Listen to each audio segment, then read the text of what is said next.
Good evening, everyone. Thanks for taking the time tonight to join PSAC UTE members to talk about the latest round of bargaining with the Canada Revenue Agency. We're also going to give you an opportunity to ask questions about negotiations. My name's Elizabeth, and I'll be hosting tonight's telephone town hall meeting. It's a pleasure to be here. If you haven't already participated in a telephone town hall before, it's like a combination of one big conference call and a radio talk show. It'll give us the opportunity to talk to you, and it'll give you the opportunity to ask questions and give us your opinions. And you'll be able to ask your questions live on the air. I just want to also advise you that this will be recorded and posted on the UTE website, so people that weren't available to join us tonight will be able to listen to your questions and to the answers. If you have a question, just press *3 on your phone to let us know that you'd like to ask a question live. You'll be connected with an operator, and they'll take your information and let us know you have a question. If you don't want to say your question live, but would like me to ask the question for you, please let the operator know. Tonight we have several guests with us to talk about what's been happening at the bargaining table with the Canada Revenue Agency and to answer your questions. Before I introduce them, remember to press *3 on your phone if you want to ask a question live on the air. Tonight we have PSAC's National President, Robin Benson, on the call. We also have Union of Taxation Employees National President, Bob Campbell, and we'll hear from them in just a moment. As well as Robin and Bob, we have PSAC negotiator Morgan Gay, who's working with our bargaining team. Once again, just press *3 on your phone to let us know you'd like to ask a question live on this call. You'll also be able to leave your comments and additional questions in a message at the end of this call, and we will get back to you. For those of you who just joined the call, my name's Elizabeth, and I'm your host tonight for the telephone town hall for PSAC UTE members. So we have many members on the line. So now let me just introduce our first guest speaker, proud UTE member, PSAC National President, Robin Benson. Robin? Thanks very much, Elizabeth. And I am a proud UTE member. I belong to Local 50031, and I hope that there's hundreds of folks from that local on the call tonight. And I will be seeing you on Saturday when we're going to be doing some mobilizations. So first of all, though, I need to thank everyone for being on the call and taking time out of your busy schedule to have this chat with us, because it is really exciting, this way of reaching out to the membership and talking with you all at once. Just so that you know, we're still working on getting a collective agreement for you. I'm certainly incredibly proud of the work that has been done by your bargaining team on your behalf.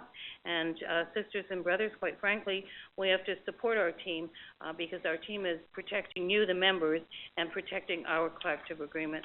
And I certainly understand and know that the process has been really long and that the employer continues to try to discourage you. But I have to tell you that they haven't been successful in discouraging you because of the work that UTE activists have done to keep all of you informed as to where we are within the process. So we seriously need to figure out a way to achieve a fair and equitable agreement, and we can do that with a mobilized membership. As many of you already know, I am the PSAC elected officer assigned to the CRA unit, and I've been with you throughout this whole process, and I'm very, very sure that we will succeed with a mobilized membership and getting this employer back to the table. We will get a fair and equitable collective agreement for each and every one of you. So I'm going to turn it back to you, Elizabeth. Thanks, Robin. For those just joining us, welcome to the UTE PSAC Telephone Town Hall on Bargaining. We just heard from our PSAC National President, Robin Benson. I just want to remind you that if you want to ask a question live on the air, you just have to press *3. Our next guest speaker is Union of Taxation Employees National President, Bob Campbell. Bob, what do you have to tell our members this evening? Good evening, everyone, and thank you for joining the call. As you know, management has broken from normal protocol and sent an email to all staff, even those outside of our bargaining unit, outlining their final offer.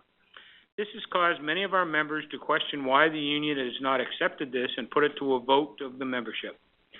We were optimistic that management would come to the table and work to come to an agreement that both sides could agree with.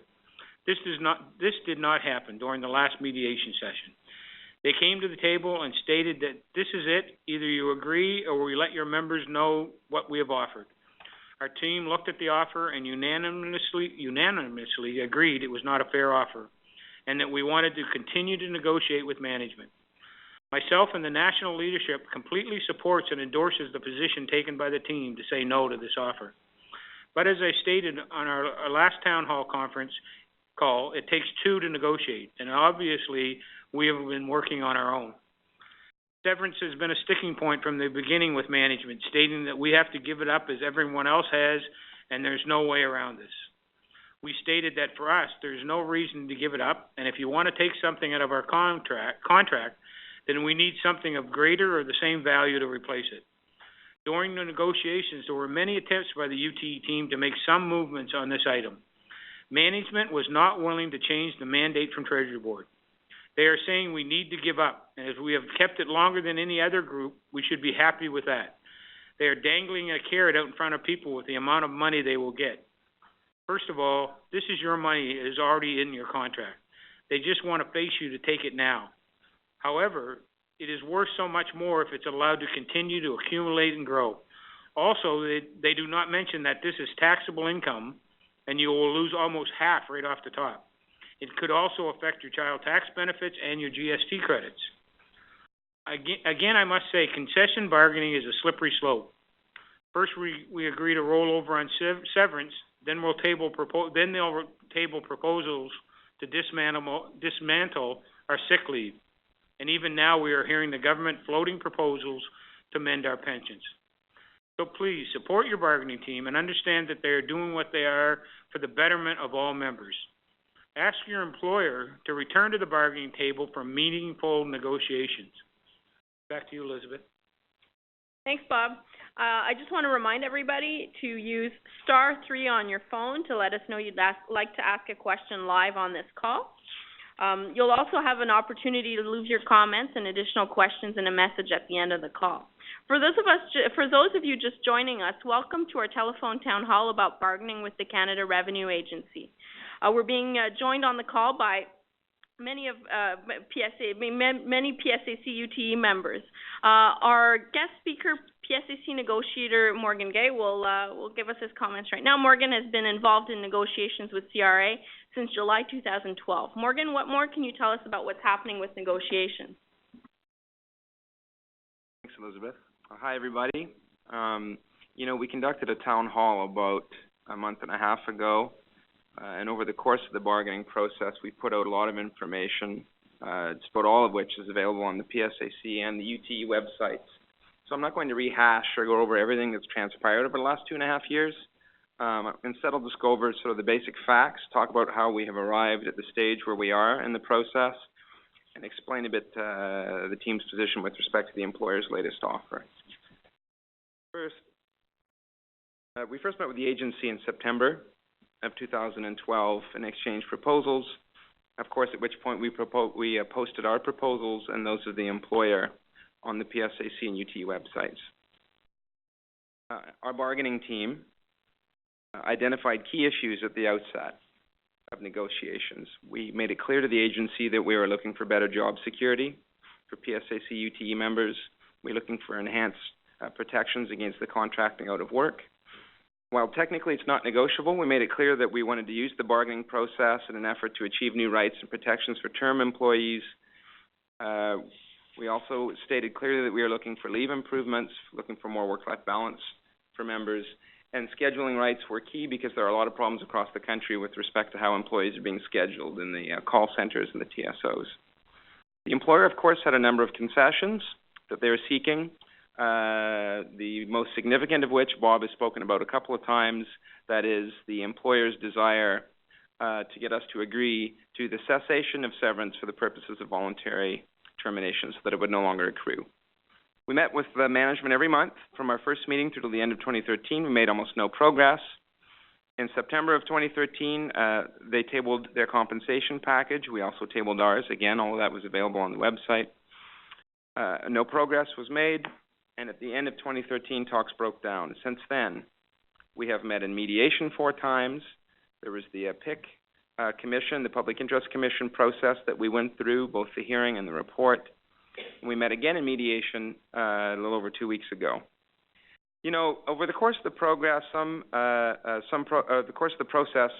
we made some progress in some areas. You know, for example, and you'll see this in the employer's offer, there are some improvements with respect to job security and contracting out. There is additional leave in the sense that there is a one-time vacation entitlement that they have offered to all employees in exchange for marriage leave. There's also some stuff with respect to committees to deal with scheduling and staffing issues, particularly with respect to terms. But since 2013, since management first tabled compensation, the agency and the government have refused to budge and refused to bargain on all matters related to compensation. There's been no movement, no bargaining from the agency from the get-go on that issue. In the mediation sessions that were held, on our side, we explored a number of different avenues based on what other groups have achieved in bargaining with the government to see if we could come to an agreement to try and bargain over the issue of compensation. We were told repeatedly, no.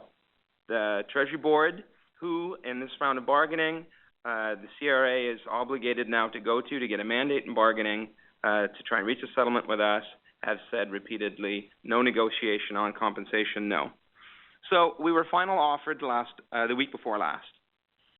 After giving their offer consideration and in consultation with the UTE leadership, we said no. And we indicated to the employer that we want to negotiate, we want to bargain over these compensation issues, and they said no, that's it. So we said to them, that doesn't work for us. Let us know when the government and the agency is ready to finally bargain on these issues. We put out a statement immediately afterwards, along with a copy of the employer's offer. In fact, we put out the employer's offer publicly before the employer did. It was posted on the PSAC and UTE websites. The reason our bargaining team has said no to the employer's current offer is straightforward, okay?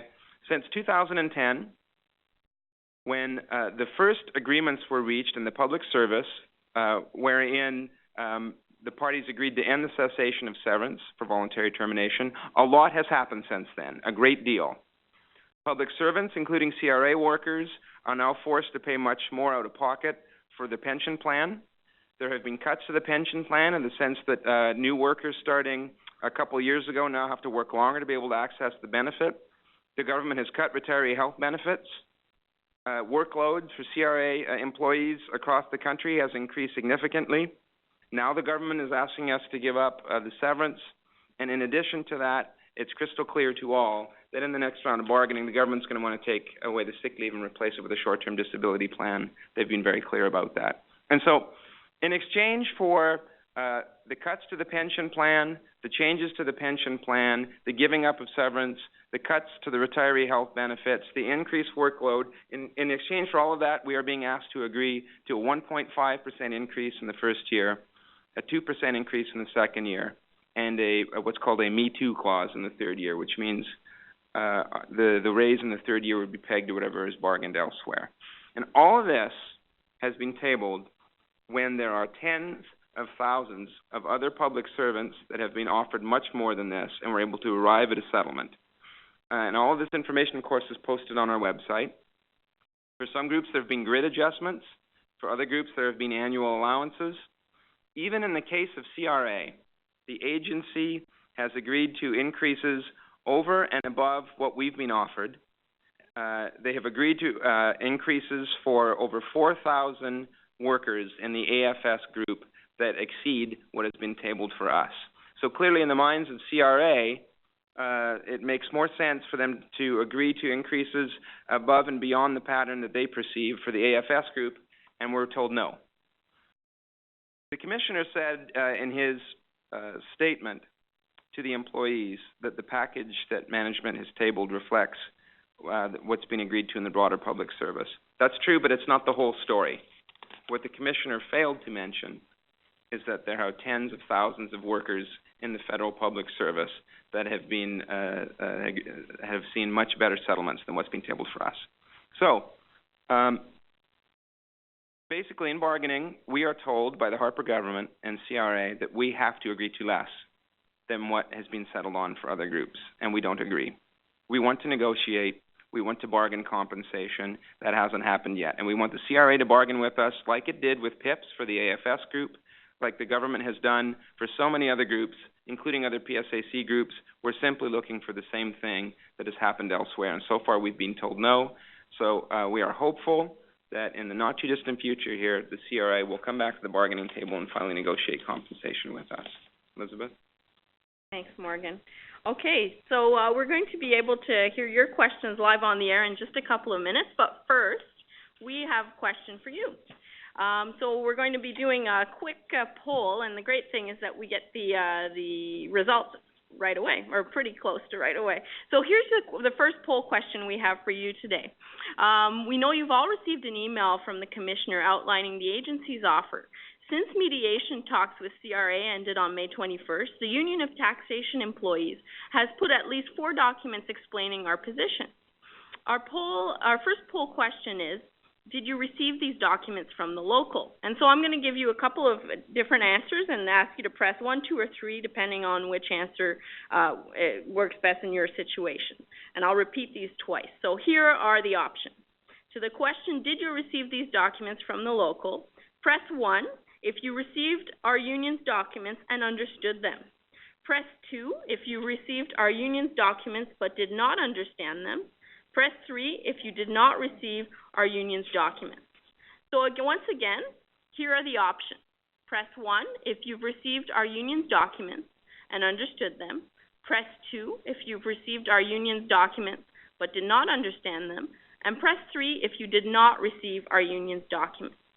Thanks for taking that quick poll, and we'll get the answer, the results to you really quickly. A reminder, if you want to ask a question, just do *3 on your phone, and we'll try to get to as many of these questions as we can tonight. So now let's go to our first caller. Our first caller is Ken from Winnipeg, who has a question about what makes this round different than others. But I'm gonna let Ken ask his question. Go ahead, Ken. Yes, good evening, Mr. President. My name is Ken Odger. I'm from the Winnipeg TSO. Do you remember the early 1990s when the government legislated no money whatsoever? Do you remember that drought? And if so, what is in place at this point in time that makes you think that the government won't do the same if we don't take this deal? Please, if you could answer that. Thank you. Thanks for your question, Ken. So I'm going to ask Robin to answer that. Go ahead, Robin. Hi, Ken. I've got 35 years in with the CRA. I think Bob's got 40 some odd in with the CRA. So we certainly do remember the 0, 0, and 0. That's Liberal government.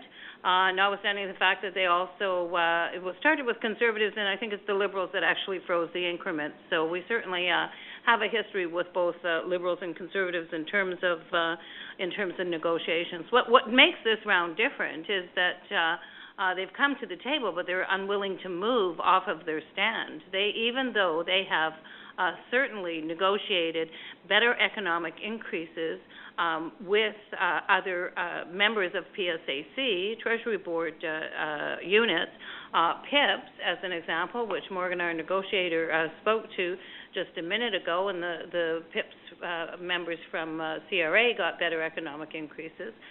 We certainly believe that this round will be different based on the actions of our membership. If our membership is mobilized, if our membership is prepared to stand behind their bargaining team, then they will force the government to come to the table to actually do some meaningful negotiations. So we believe that there will be an opportunity based on your actions to come back to the table, but the round is different based on already the negotiations that have taken place. So I'm going to turn it over to Morgan. He's going to add just a bit more on it.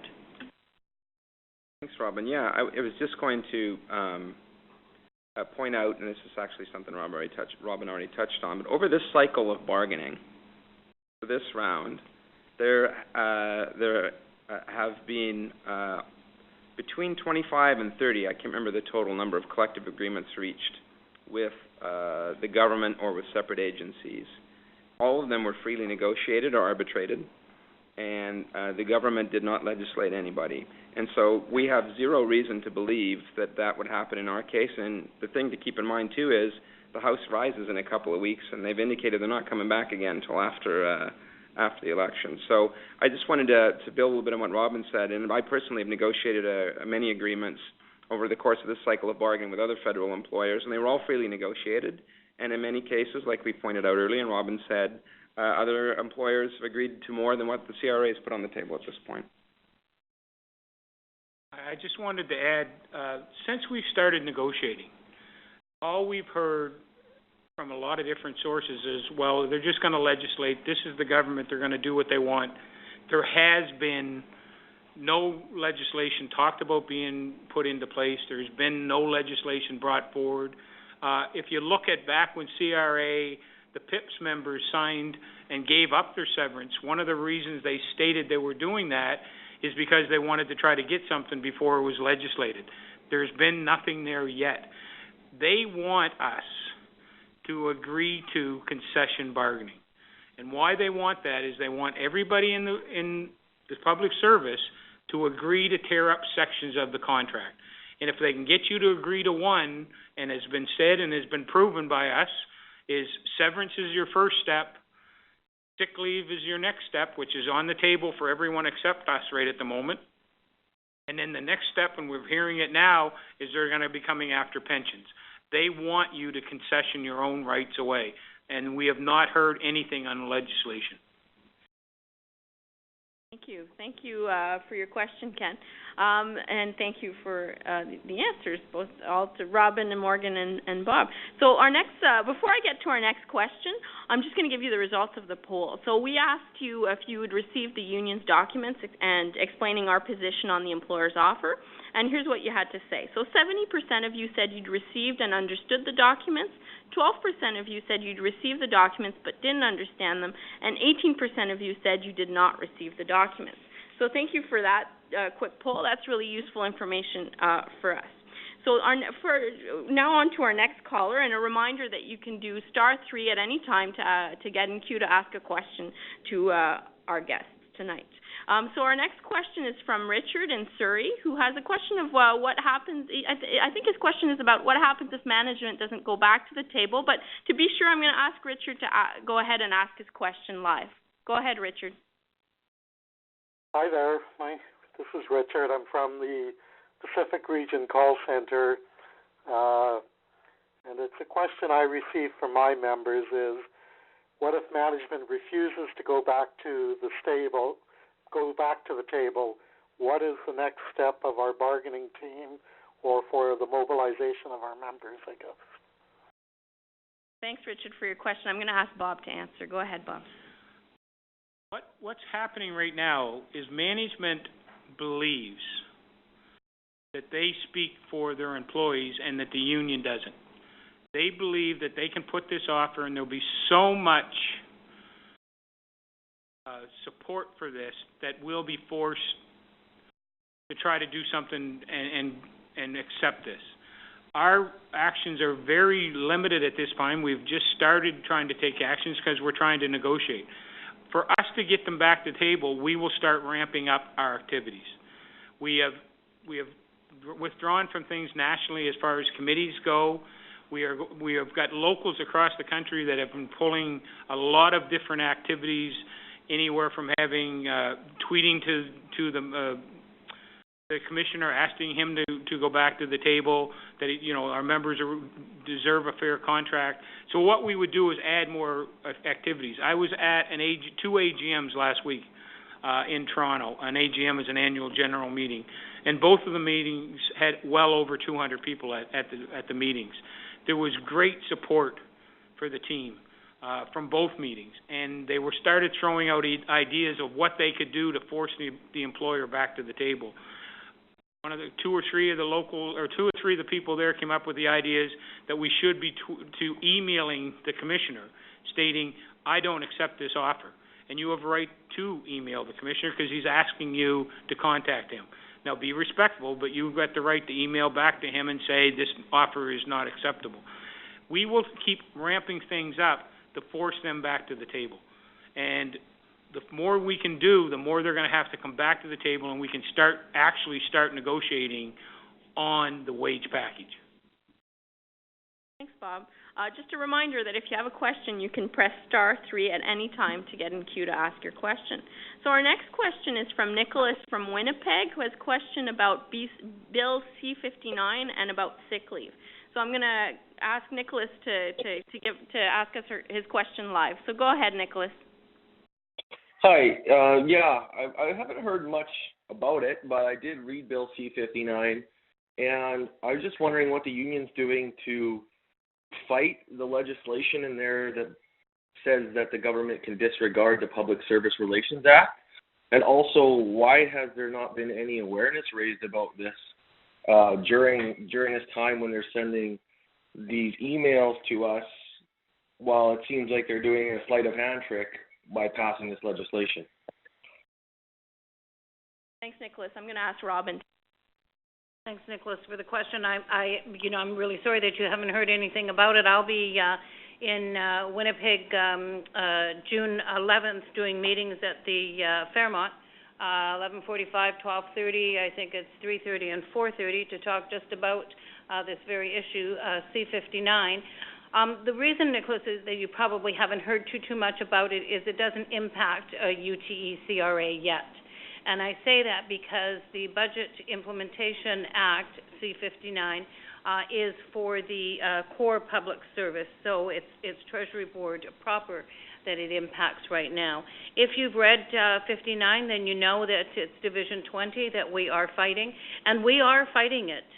Certainly, we've asked all of our members to call and write their MP. The MPs were just home the week of May 19th, and so they had many MP lobbies as well. We this week have had MP pickets at their various offices across the country. I'm making a presentation to the parliamentary committee, and Brother Chris Alward, who is the National Executive Vice President, is making a presentation to the Senate committee. Both are this week. We are launching a court challenge. We can't do anything with a court challenge, if you will, until C-59 has been passed. It's being rammed through. It's going through at the same time through Senate as it is through the House. All of the Treasury Board negotiating teams are speaking to Bill C-59. The leadership is out doing a leadership tour, talking to all of our members about C-59. But certainly, this government is a majority government. They will pass it. But I can tell you, you can be rest assured that we will take them to court and we will win, because we have jurisprudence that clearly shows that what this government is doing is against the law, and they're going against our Charter of Rights, the Charter of Rights and Freedom, and we won't tolerate it. Thanks, Nicholas, for your question, and thank you, Robin. I think, Bob, you had something to add? I just wanted to bring up that sick leave is not on the table for UTE members at this time. That does not mean the minute we sign off this agreement that it will not be put on the table for us. Also, Bill C-59 does not include agencies. So the legislation that's there right now does not affect us. But that does not mean that this is not going to be a big fight and that we have to get onto it, because this government wants to tear apart contract piece by piece until there's no rights left and you're working for less and just hoping you keep your job. Thanks, Bob. Our next question is from Ian from Saskatoon, who has a question about severance and what he's been hearing that it's worth 2%. I think that's your question, Ian, but I'm going to ask you, Ian, to go ahead and ask it live. Go ahead, Ian. Hi, yeah, in the email that came out from, it's the one on May 22nd, the subject line was letter from the UTE national president. It said that your severance benefit is worth 2% a year, and they want you to accept an offer of 0.75. So I just want to make sure that I'm comparing apples to apples here.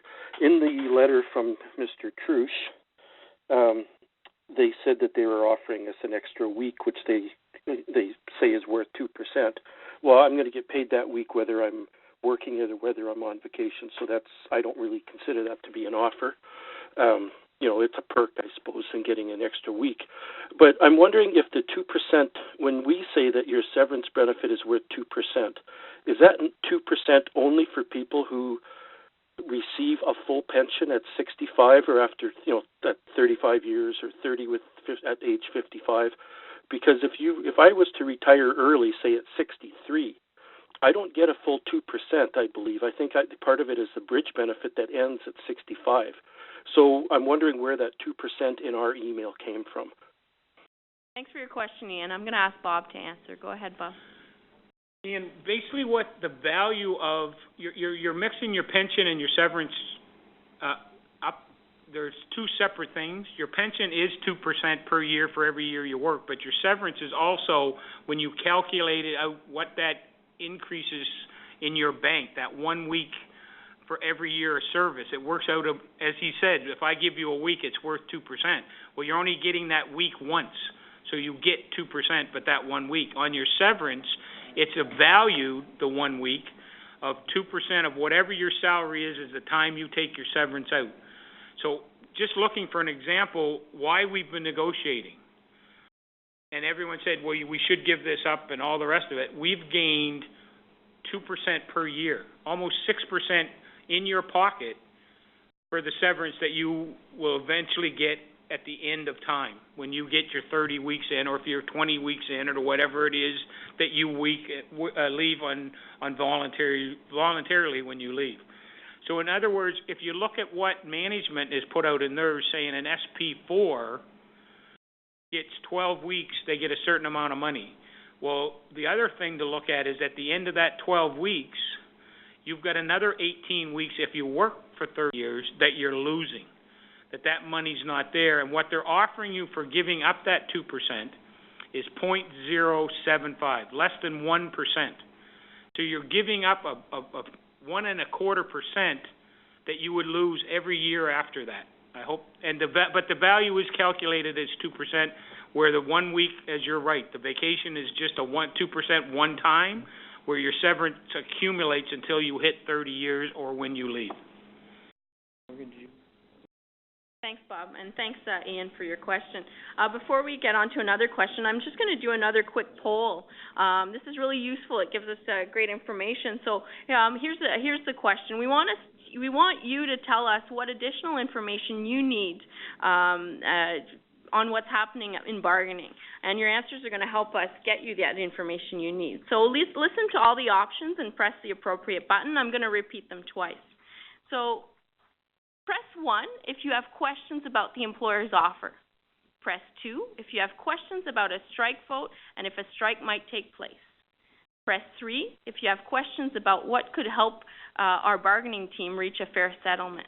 Press 4 if you have questions about all of these issues, and press 5 if you don't need any more information. Those options again are: press 1 if you have questions about the employer's offer. Press 2 if you have questions about a strike vote or if a strike might take place. Press 3 if you have questions about what you can do to help your bargaining team achieve a fair settlement.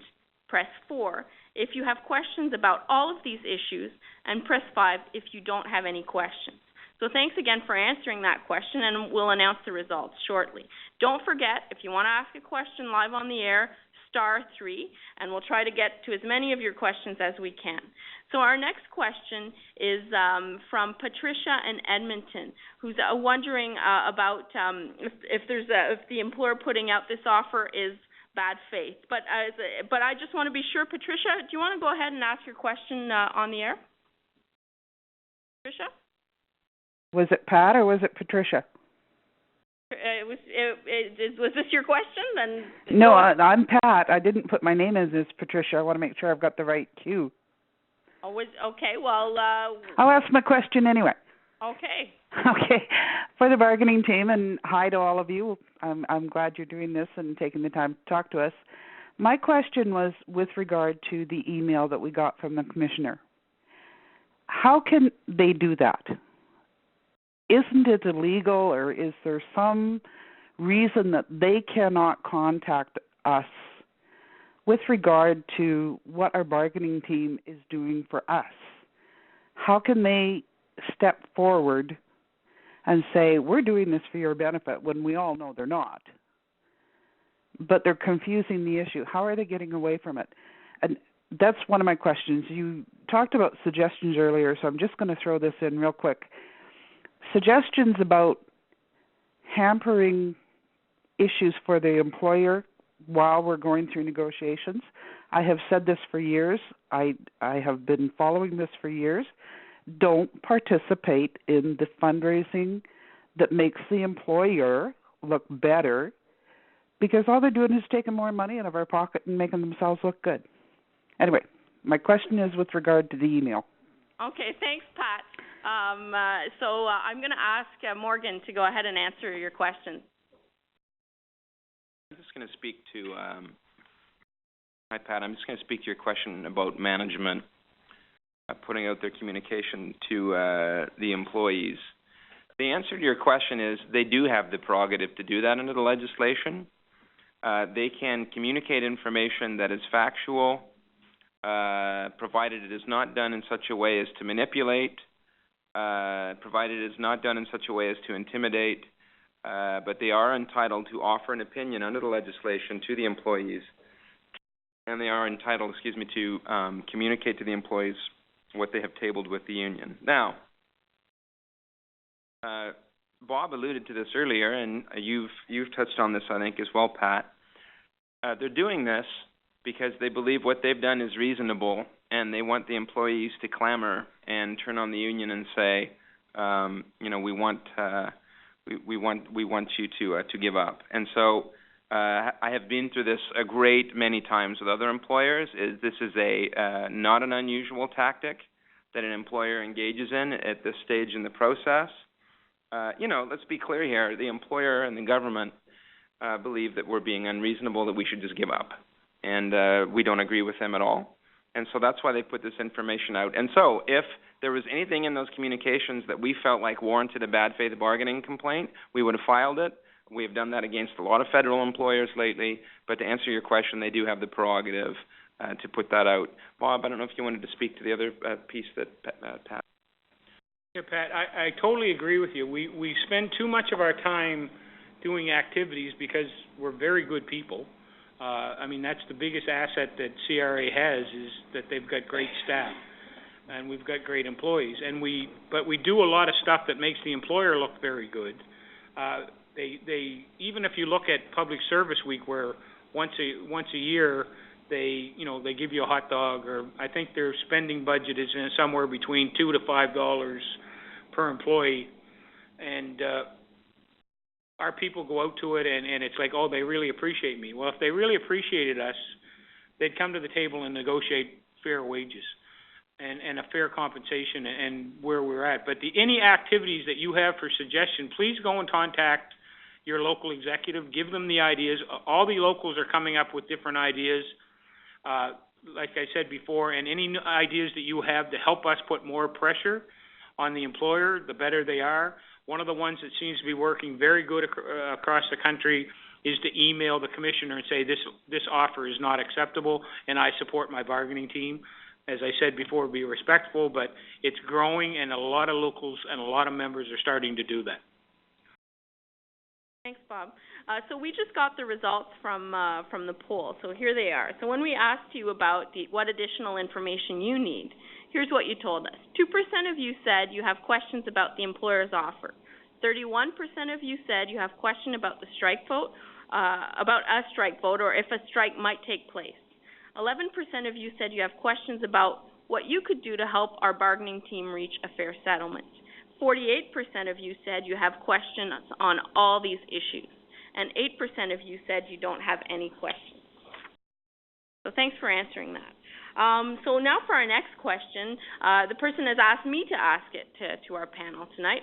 So the person wants to know how we can get management back to the table, and if pensions is next. So I'm going to ask Bob to answer. Bob? As I said earlier, it's whatever actions we can do to get the management back, and it's what actions you can do at the table or at the workplace. filing grievances to say that I'm not happy with the way negotiations and please go back to the table. This will help tie up management and take them time to answer those grievances. There's processes in place in how they are handled, which ties up some of that and forces them to use some of their resources in the offices for stuff they don't want to do. And they don't look good when we file more grievances. But each local is, they're wearing black, red, and union colors, which is showing support for the team. Management reports back all the time to headquarters about what the activities, what the support for the union is, where you're at in the office.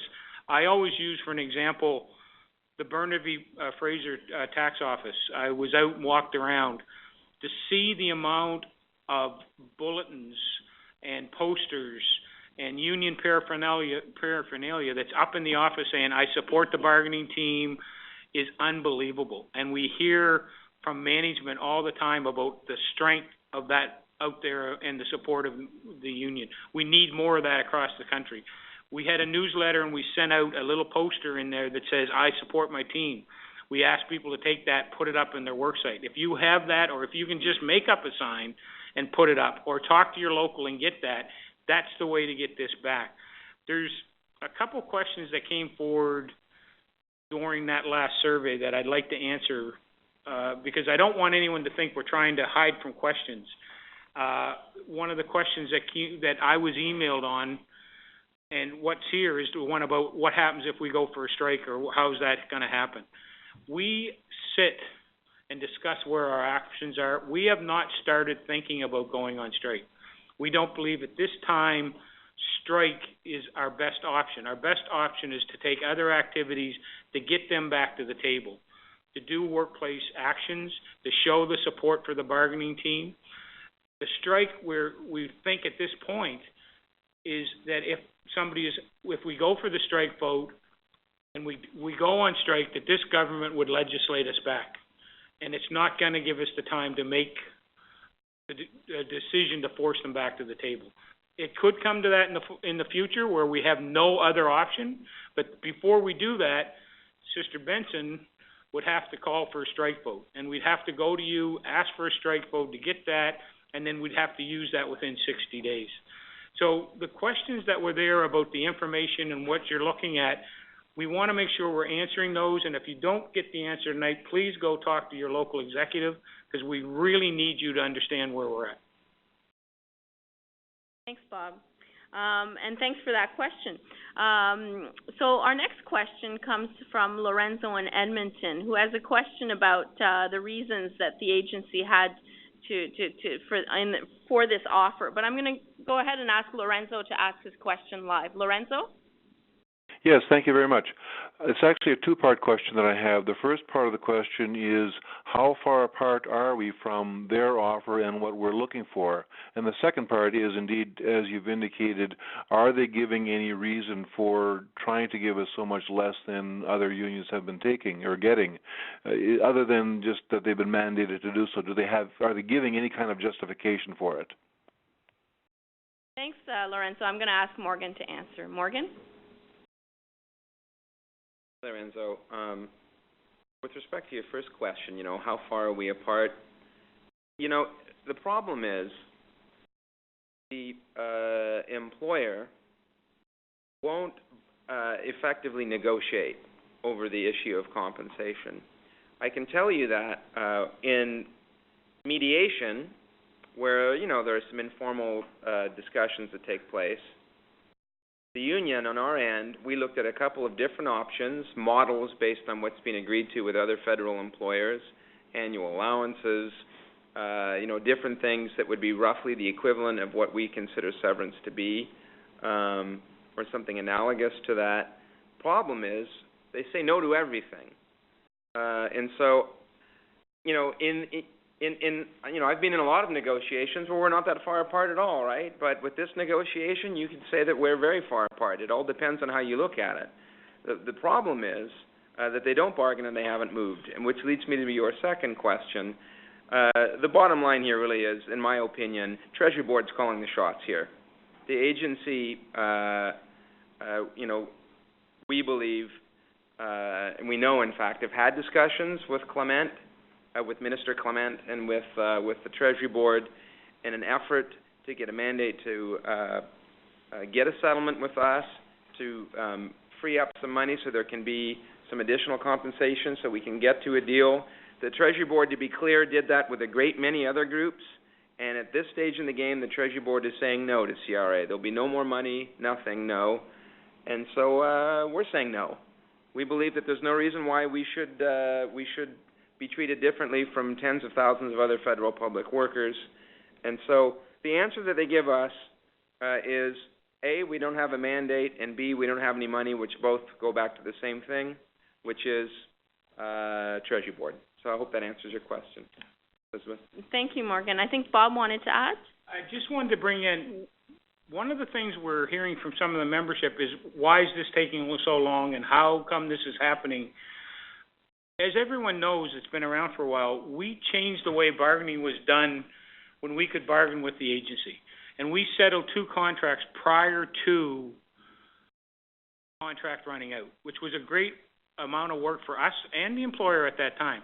In the omnibus bill, when they added that one line that we now, Treasury Board has to approve the mandate, that changed the whole way that we were negotiating. Because one of the biggest tactics the Treasury Board uses is to drag things out and hold them on, because they want members to basically say, this has gone on too long, we'll accept less. And that was going on for years. Anyone that's been around for any amount of time with us, but back when we were negotiating with Treasury Board, knows sometimes we'd go 3-4 years before we got a contract signed. So their tactic from Treasury Board is the same, but the biggest problem is with Treasury Board right now, they don't want to do anything to give CRA employees anything more because they believe that we're overpaid. Thanks, Bob. So our next question, the person asked me to ask online, live the question. The question is, does the House need to be sitting in Ottawa for any negotiations to happen? So I'm going to ask Robin to go ahead and answer. Thanks. No, certainly the House doesn't have to be sitting. I mean, they have a mandate to negotiate. Well, they should have a mandate. We'll see what Mr. Clement gives them. But certainly, for us, if they want to come back to the table in July or August, we're certainly very willing to negotiate with them. It's all about getting them back to the table. Thanks, Robin. So just a reminder that you can still ask a question, *3 if you have a question, and we'll try to get to as many as we can tonight. Our next question comes from Kevin in Edmonton, and it's a question about term employees, but I'm going to ask Kevin to go ahead and ask his question live. Kevin? Yes, I've got a couple questions actually, and I guess they're related. The first is, has there been any suggestion that a term moratorium might be used in this round of bargaining, or is there any fear that might happen? To me, when the moratorium came in a few years ago, I felt kind of blindsided, and then looking back over the last year at some of the previous meeting minutes, I noticed that there had been some meetings in some months in advance. I think it was the January the year before, December the year before, regarding a possible moratorium. So this, 6-7 months before it occurred, and first thing I think I heard about it was in July of, I think, was it 2012? The other question is, what happens, or is there any suggestion that they may cease extending terms at some point? Would the bargaining team or Bob, anyone there be able to speak to either of those? Thank you. Thanks, Kevin, for that question. I'm going to ask Morgan to go ahead and answer. Morgan? I'll answer is the question that Kevin asked about, was there discussion at the table about the term moratorium? And the answer is yes.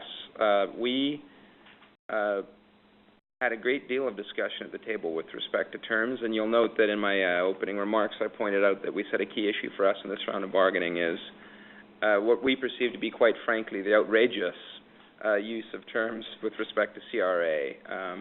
We very firmly believe there needs to be additional rights for terms. And so to answer your question, yes, it did come up, and you'll note in the employer's offer while it's not going to be formed part of the collective agreement because of the way the legislation is constructed, the employer has agreed to create a joint committee to engage in meaningful consultation over the issues that we raised in bargaining. Just to let you know what we raised in bargaining, we said there should be rights for terms so that people can rebid on jobs, so that people have the opportunity to become permanent, so that people can there can be fair rollover mechanisms, etc. So, to answer your question about discussion and bargaining, the answer is yes, we did have this discussion, and at the table they didn't make any threats. But Bob, I'll turn it over to you. There has been no threats against terms or where we're going or what's happening. And as far as the moratorium went, we worked very hard with the CRA management back when the term moratorium was put on because of the way the freezes on budgets and so on.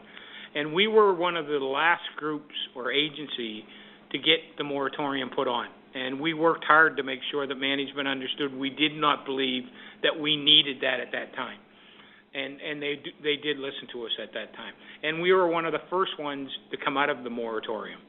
So those topics are there, and they've started using much more terms now than they ever have, but there's never been any talk about retaliation on terms, about the contract or the length of the contract, or if, this contract's not accepted and we go back to the table. You're being hired as a term and as permanent employees because there's a job that needs to be done. Even though they're letting people go and we're dealing with more work all the time, there's still work that has to be done. And that's the main factor that keeps us going. Thanks, Bob. So our next question, our next question is from Cheryl in Saskatoon, who was asking about compensation and what we're asking for, I think. But Cheryl, if you want to go ahead and ask your question. Cheryl? Hi, I'm not sure if it's myself. I know I had identified myself from the prairies, but at any rate, my question is in regards to when we were going into our talks with management. My question: did we what is our specific amount that we were looking for?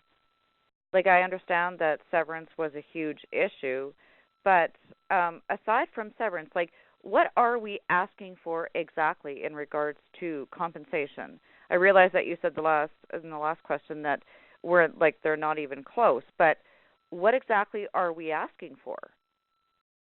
Thanks for your question, Cheryl. I'm going to turn it over to Morgan. Morgan? Hi, Cheryl. Well, just to be clear, I said it depends on how you look at it. From one perspective, you could say we're not even close. From another perspective, you could say, in theory, maybe we're pretty close. It's hard to know when the employer won't bargain, right? In terms of what the union's asking for, if you go to the PSAC website and you click on bargaining and click on CRA, you will see a document that very clearly spells out what the union's position is with respect to compensation. There's a couple of different elements. 3% per year, over a 3-year agreement, long service pay, a number of other elements. What I can tell you is in mediation, we signaled to the employer a willingness to bargain, to move off of some of those positions in an effort to get to an agreement with the objective of achieving some kind of compensation that the bargaining team and the leadership of the union would feel like is a comparable trade-off if we're to agree to the cessation of severance for the purposes of voluntary termination. And so, if you want to know the exact proposals the union has made with respect to compensation, all that information is available on the website. In terms of what we have said to them in mediation and elsewhere, is that we'd be prepared to move off of that, but it takes two to bargain and to tango, and so far they have not done that. Okay? Okay. Just on compensation, the whole thing, what we're looking for severance is something of equal value. If you're being asked to give something up, you want to give something back. And our biggest problem is with our compensation package and the numbers we're putting through is the third year. What they're asking us in the third year is be in good faith, we're going to be good to you, and we're going to give you whatever somebody else gets. And the problem with that is we don't know what group they're going to pick. Say they pick the PA group, and they backload their wages. They get a 3-year contract with 0, 0, and 3 on the end. then our members would be forced to accept a zero wage increase without us having the right to negotiate that. So that's the compensation package, and the problems we have with this contract is severance is not being, what we're being asked for is not worth the value of what we're being, take it away. We're being asked to give up your marriage leave to get the 1 week time. You're also being asked to take less wages than inflation, and you're being asked to take a third-year contract, which they didn't want to do in the first place. And we said we had to have a third year to make sense because we didn't want to finish negotiations and start right into negotiations again. And here we are in that boat that if we settle, the minute we settle, we roll into negotiations once again, and there's no compensation on that we can put out to explain to members or say that it's a good offer, except for a Me Too clause, which that makes no sense to anyone that I've talked to, is I'm going to let somebody else decide what my increase is going to be. Thanks, Bob. Okay, so we have time for one more question that we're going to ask to you, actually. And so one last poll question for you, and it's about supporting your bargaining team, supporting our bargaining team. So listen to all the options before you press the button. So press 1 if you will take action to support our bargaining team. Press 2 if you might take action to support our bargaining team, and press 3 if you won't take action to support our bargaining team. Again, those options are press 1 if you will take action to support our bargaining team, press 2 if you might take action to support our bargaining team, press 3 if you won't take action to support our bargaining team. And so hopefully we'll get the results before the end of the call. We'll try.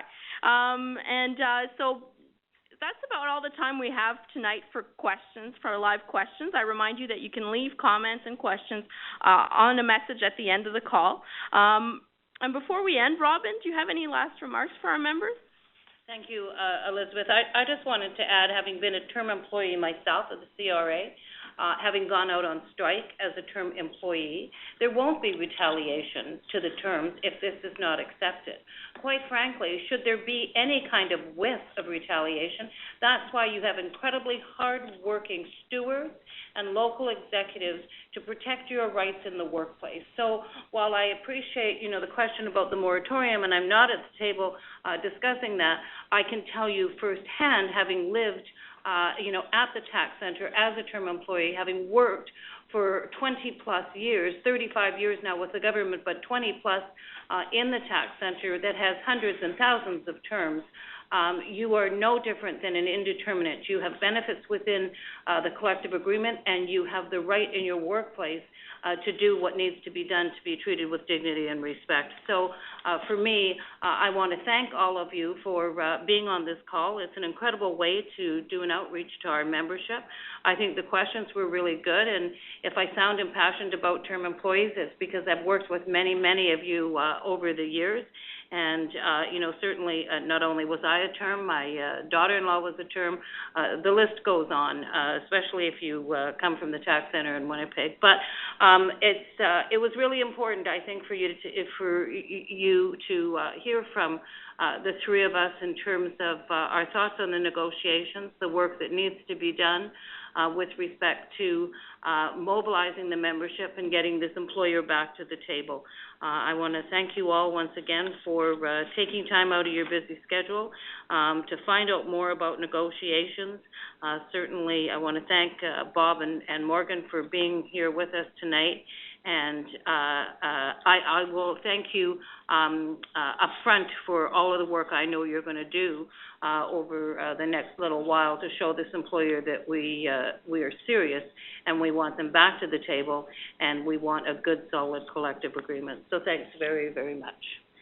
Thanks, Robin. Bob, do you have any last comments for our members? Yeah, I'd just like to say I was quite surprised. One of the questions that didn't come forward and that has been asked me by some members is, when do we get the vote? And the answer to that question is I can't give it to you. We can't put out an offer until we get something that we believe represents the best that we can do for the membership. We must get an understanding that we can't tear apart our contract. And I know it's hard, and I understand that. As Robin said earlier, I've been with CRA for 41 years. I was a single parent. I understand living paycheck to paycheck. I understand working 2 jobs, that we have to do things to get there, and anytime we don't get a raise for a period, it's very hard on us. But what they're asking us to do is tear up the contract, tear pieces out, and only worry about me.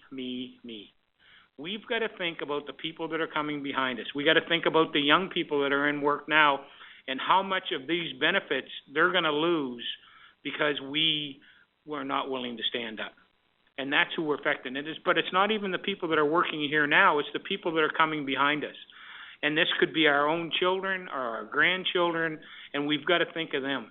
We've got to think, because the minute we start giving up the severance, if we start giving up our sick leave, and then they're coming after a pension, so that's people that are getting close to retirement, have to be looking at how this is going to affect them.